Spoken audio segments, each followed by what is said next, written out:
Тарих дегеніміз өзінің аты айтып тұрғандай, адамның өмірінде алған қарыздары, яғни несиелерінің қалай жабылғаны, жабылмағаны туралы баяндама.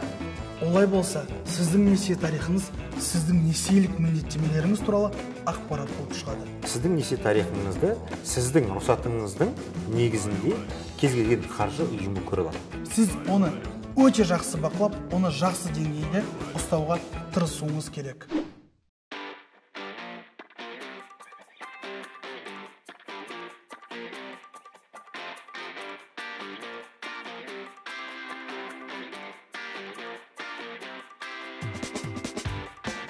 Жақында тағы бір келеңсіз оқиға болды өмірімде. Сондайға ұрынып қала берем өзім. Автокөлігімді соқтым. Бірақ қуандым, сақтандыруым бар, қазір ақшасын аламын. Сөйтсем, кезінде маған сақтандыру жасаған адамдар алдап, мен сақтандырудың ақшасын жартысын алып алыпты өздеріне. Сол себепті маған түсіну керек, ол сақтандыру қалай жұмыс істейді, не, анау адамдар кімдер?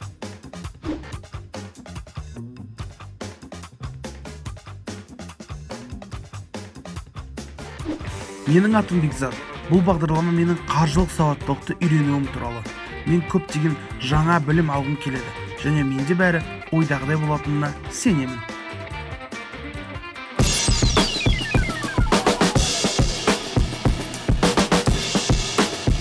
Міндетті сақтандыру дегеніміз, біріншіден, ол заңды тұрғыда көрсетілген төлем ақылары белгіленген, сақтандыру сыйақысы көрсетілген тарифтік негізде, және де әр азаматтың міндетті түрде жасау керек сақтандыру түрі болып табылады. Ал ерікті сақтандыру дегеніміз, ол сақтандыру компаниясының ішкі талаптарына сай белгіленетін сақтандыру шарты болып табылады. Сақтандыру бұл сізді және сіздің мүлкіңізді әртүрлі тәуекелдерден қорғаудың тәсілі. Міндетті сақтандыру Қазақстан Республикасының заңнамасының талаптарына сәйкес болуы қажет. Мысалы, егер сізде автокөлік болса, онда сізде сақтандыру көлік құралдары иелерінің ақыжы болуы тиіс. Әйтпесе сізге айыппұл салынады. Көлік құралдары иелерінің азаматтық құқықтық жауапкершілігін міндетті сақтандыру. Бұл сақтандыру Қазақстандағы жол қозғалысына қатысудың міндетті шарты. Жол көлік апаты жағдайында сақтандыру компаниясы осы сақтандыру иесінің автомобиліне залал келтіргені үшін тұлғаның автомобилін жөндеуді өтейді. Қазақстанда ең көп таралған сақтандыру түрлерінің бірі міндетті әлеуметтік медициналық сақтандыру. Сақтандырудың осы түрі бойынша жарналар мен аударымдар арнайы қорға әлеуметтік медициналық сақтандыру қорына жүргізіледі. Сонымен қатар жарналар ай сайын жасалуы керек. Егер кешіктірулер болса, онда сақтандырылған мәртебесі берілмейді. Заңмен белгіленген сақтандырудың келесі түріне көшейік. Қызметкерлердің еңбек қызметтік міндеттерін орындауы кезінде олардың өмірі мен денсаулығына зиян келтіргені үшін жұмыс берушіні міндетті сақтандыру. Егер сіз компанияның иесі болсаңыз, онда сіз қызметкерлер алдындағы жауапкершілігіңізді сақтандыруыңыз қажет. Мысалы, егер сізде ықтимал қауіпті болса. Сақтандыру кәсіпорнында қызметкермен болған қайғылы оқиға жағдайында емделуге жұмсалған шығындарды өтеуге немесе төлемді жүзеге асыруға мүмкіндік береді. Міндетті экологиялық сақтандыру. Қоршаған орта мен халық үшін қауіпті кәсіпорындар міндетті экологиялық сақтандыруды жасауы керек. Тасымалдаушының жолаушылар алдындағы азаматтық құқықтық жауапкершілігін сақтандырудың басты міндеті тасымалдау кезінде олардың өміріне, денсаулығына немесе мүлкіне зиян келтірілген жағдайларда жолаушылардың мүдделерін қорғау.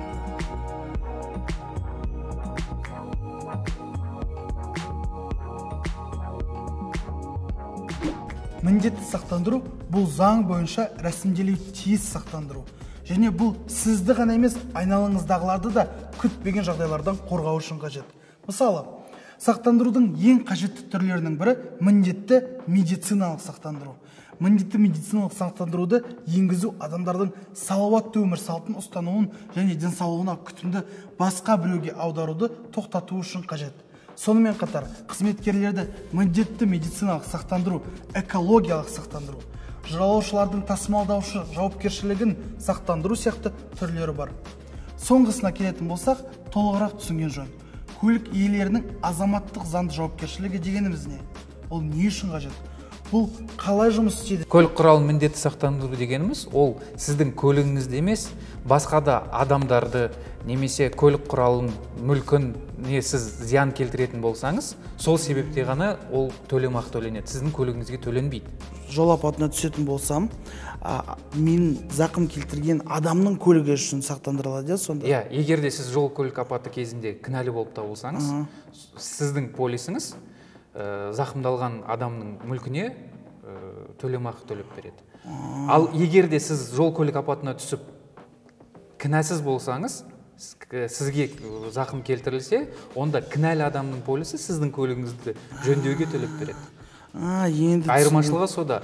Ал тағы да атап айтатын, каска ол сіздің көлігіңізді қандай да жағдайлар болмасын, сізге төлеп береді.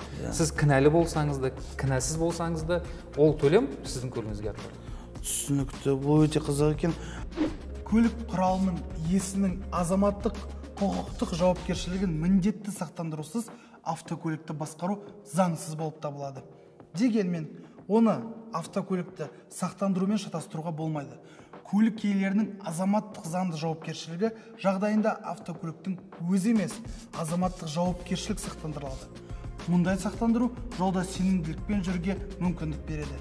Егер біреудің көлігі мұзға түсіп, сіздің көлігіңізге соғылса да, сақтандыру компаниясы келтірілген залалды өтейтінін біледі. Әрбір жүргізуші де мұндай сақтандырудың болуы барлық жүргізушілердің тәуекелін төмендетеді. Азаматтық сақтандыру жағдайында сақтандыру төлемдерін нақты не үшін алуға болады? Көлік құралдарының иелерінің міндетті сақтандыруы бар ғой. Содан маған қандай төлем төлене алады? Не үшін және қалай? Егер де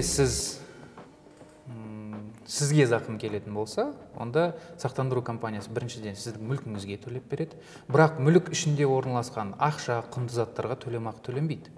Және де сіздің денсаулығыңызға, өміріңізге зиян келетін болса, сол жайында төлемақы төленеді. Енді Құдай сақтасын, өмірде әртүрлі жағдайлар болып жатады. Егер көлік апатына қатысушы мерт болған жағдайда, онда ол кісіге қайтыс болуы бойынша төлемақы төленеді 2000 МРП көлемінде. Және де ол кісіні жерлеу рәсімі бойынша 100 МРП айлық есептік көрсеткішінде төленеді. Сақтандыру ұйымының төлемдері сақтандыру жағдайында тәуекел бөлімінде сақтандыру шартында көрсетілген белгілі бір оқиғаның басталуымен анықталады. Келісім шартқа қол қоймас бұрын сақтандыру компаниясының өкілімен әртүрлі жағдайда келтірілген зиянды өтеу тәртібін тексеріңіз. Мерзімін сұраңыз. Мұнда бастысы сақтандыру шартында көрсетілген барлық шарттарды мұқият зерттеу.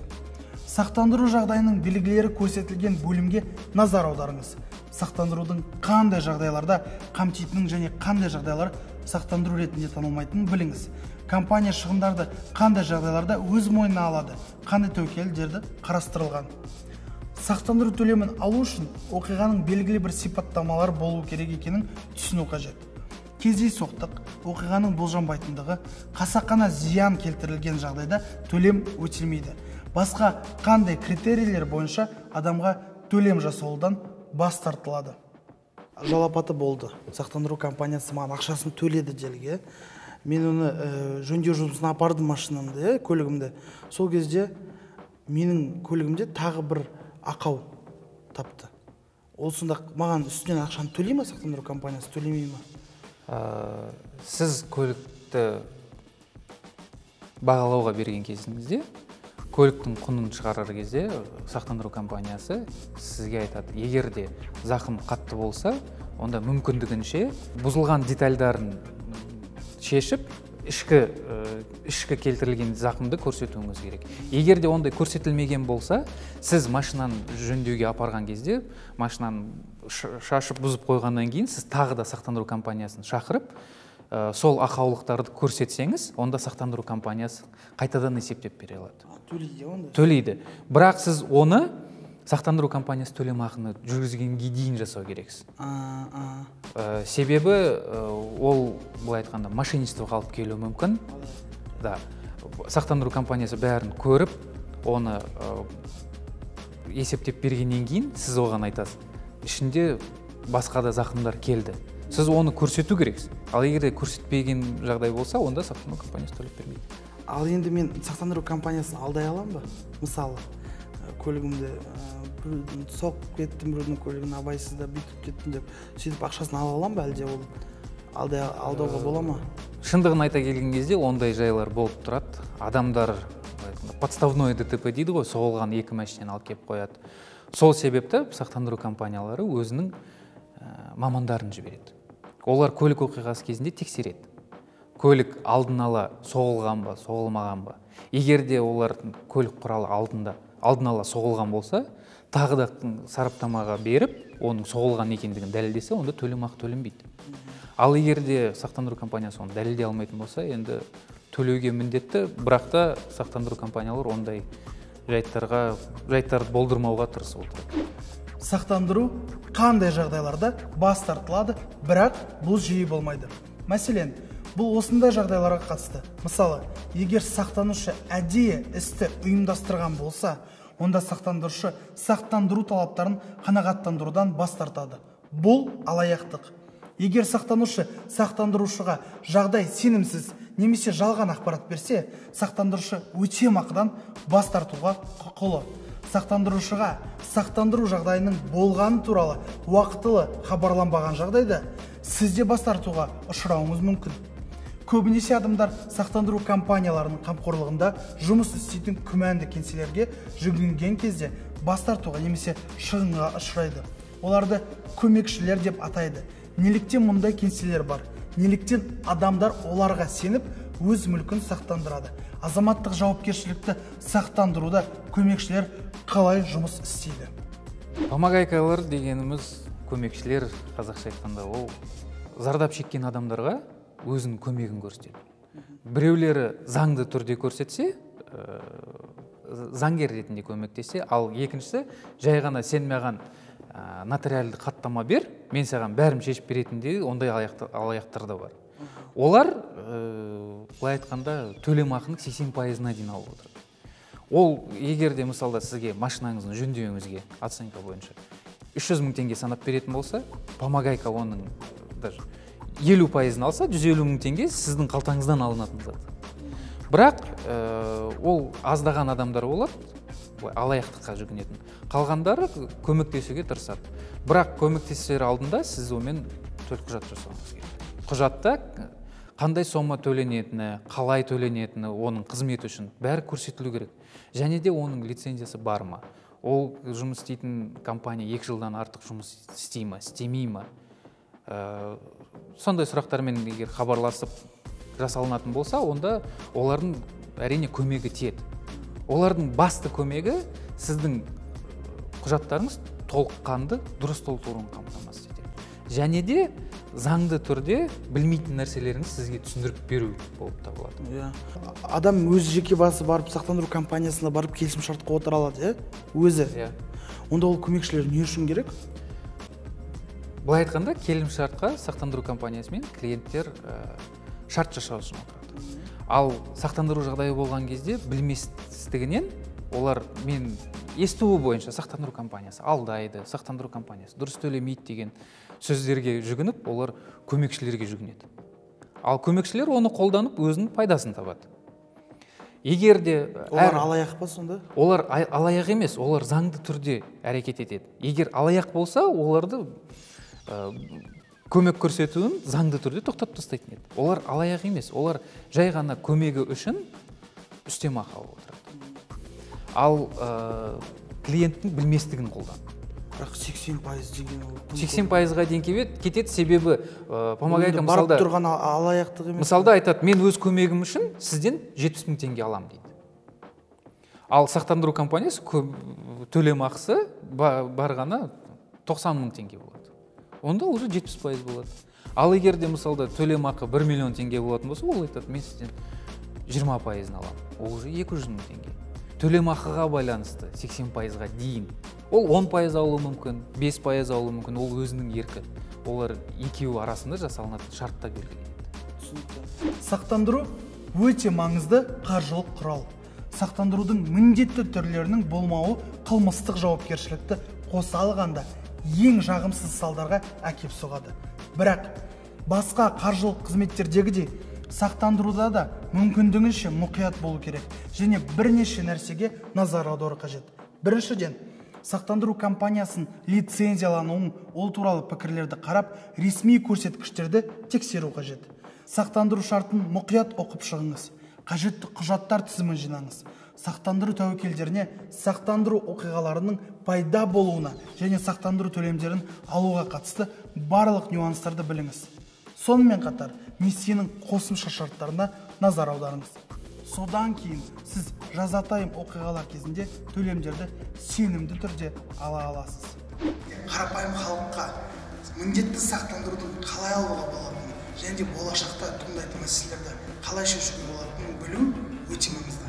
Егер де барлығын өз уақытымен білетін болсақ, онда менің басымнан өткен жағдайлардан қашып құтылуға болады.